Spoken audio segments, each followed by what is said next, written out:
কাছে ঘোষণা করছিলেন। দুনিয়াতে সে বেঁচে থাকতে আল্লাহ বলছে যে, "মুসা তোমার সাথে একজন কসাই জান্নাতে বসবাস করবে।"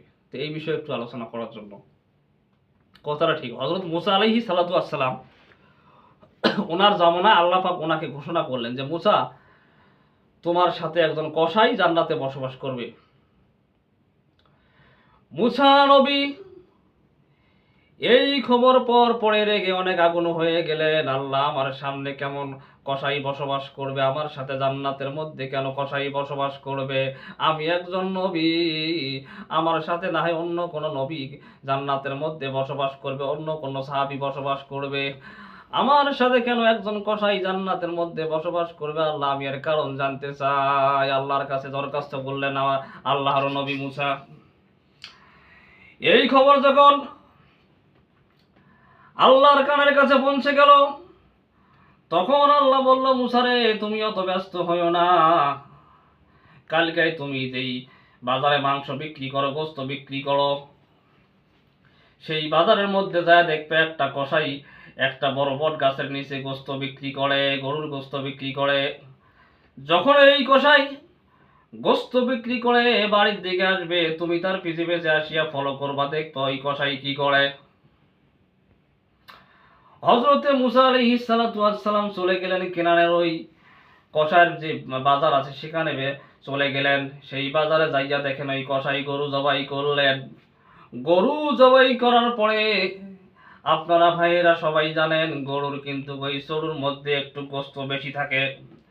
ওই কসাই গরু জবাই করিয়া গরুরা ছেড়ানোর পরে ওই চরুর মাংস থাকি চরুর গোস্ত থাকিয়া অনেকগুলো গোস্ত নিয়ে আলাদা করে রেখে দিলেন।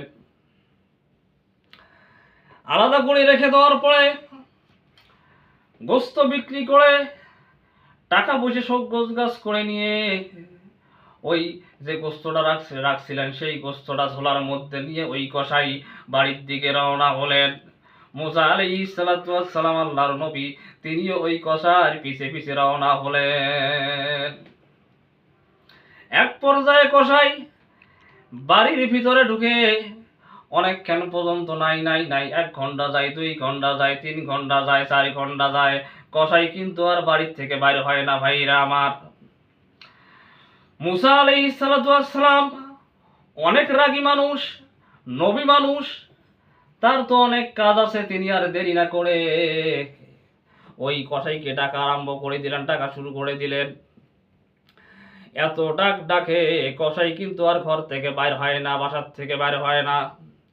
এক পর্যায়ে 4 থেকে 5 ঘন্টা পরে ওই কসাই তার বাসার থেকে বাইর হয়ে আসলেন। কেন আপনি আমাকে ডাকেন? মুসা আলাইহিস সালাতু ওয়াস সালামের রাগ ছিল বেশি, তার এমন রাগ উঠছে মনে হয় কসাইকে একবারে জবাই করে ফেলায়। তারপরে মুসা আলাইহিস সালাতু ওয়াস সালাম পরিচয় দিলেন যে আমি হলাম এই জামানার পয়গম্বর নবী মুসা। ওই কসাই বলল, ভাই আমি তো এই লোকটাকে খুঁজতেছি। কয় সেই লোকটাই হলাম আমি, ভালো করি আমাকে দেখ। তখন আল্লাহর নবী মুসা বললেন, আল্লাহ ঘোষণা করছেন আপনি নাকি জান্নাতে আমার সাথে থাকবেন। কি এমন আমল আপনি করেন সেই আমলটা আপনি আমাকে জানান। ওই কসাই বলল, ভাইয়েরা আমার, আমি যখন বাজারে গরু জবাই করিয়া একটা মাংস আমি আলাদা রাখি দেই। এরপরে গরুর গোস্ত বিক্রি করার পরে আমি ওই মাংসটা বাড়ি নিয়ে এই গোস্তটা বাড়ির মধ্যে নিয়ে আসিয়া দেখি, প্রতিদিন আজকেও আসিয়া দেখছি আমার মাও বিছনার মধ্যে পায়খানা করিয়া একবারে শুয়ে আছে। আমি কি করি, গরম পানি করিয়া আমার মাকে নিজে গোসল করিয়া ওই টায়খানাগুলো পরিষ্কার করিয়া আবার ওই কাপড়গুলো খাসি দিয়া সুন্দরভাবে ওই কাপড়গুলো নাড়িয়ে দেওয়ার পরে আবার আমার মাকে নতুন কাপড় পরিধান করিয়া মাকে বসায় রাখিয়া আমি নিজেই আমি গোসল করিয়া ওই গোস্তটা দিয়া রুটি পাখাইয়া মকলাই বানাইয়া আমি নিজ হাতে আমার মাকে আমি খোয়াই। আমার মা ওই রুটি খায় আর বলে, আল্লাহ আমার এই কসাই সন্তানকে তুমি এই জামানার পয়গম্বরের সাথে তুমি জান্নাত দিয়ে দিও। আমার মায়ের দোয়া কবুল হয়ে গেছে। মন আমার কাঁদে রে, প্রাণ আমার কাঁদে রে যেতে সোনার মদিনা। এই মদিনার ধন্য হলো সে শুধু ঠিকানা। মন আমার কাঁদে রে প্রাণ আমার কাঁদে রে যেতে সোনার মদিনা। আল্লাহুম্মা